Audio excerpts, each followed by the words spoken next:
പ്രതി ഹിരൺദാസ് 30 വയസ്സുള്ള ആളാണ്. അദ്ദേഹത്തിൻ്റെ വീട് മുളങ്ങുന്നത്തുകാവ്. അദ്ദേഹത്തിൻ്റെ അമ്മ ശ്രീലങ്കൻ വംശജയാണ്. അപ്പോൾ ആ ഒരു കണക്ഷൻ നമ്മുടെ ഈ കേസിലൊരു റിലേഷൻ വരുന്നുണ്ട്. ശ്രീലങ്കയിൽ നിന്ന് ഫ്രാൻസ് ഓർ UK പൗരത്വമുള്ള ആൾക്കാരാണ് ഈ രഞ്ജിത്ത് എന്ന് പറയുന്ന ആളെന്നാണ് പുള്ളി തന്നെ പറയുന്നത്.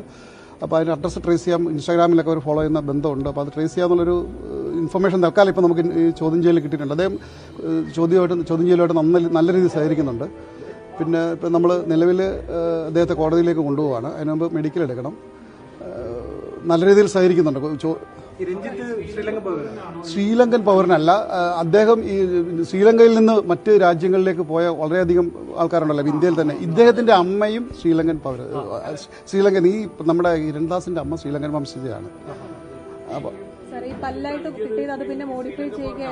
മോഹൻലാലിന്റെ വീട്ടിൽ 4 ആനക്കൊമ്പ് കണ്ടെത്തിയപ്പോൾ ഈ ഫോറസ്റ്റ് ഉദ്യോഗസ്ഥനൊക്കെ എവിടെയായിരുന്നു? അന്ന് മോഹൻലാലിന്റെ അമ്മ എവിടെയുള്ളതാണ്, മോഹൻലാലിന്റെ അച്ഛൻ എവിടെയുള്ളതാണ്, മോഹൻലാൽ എങ്ങനെ ഉണ്ടായതാണ്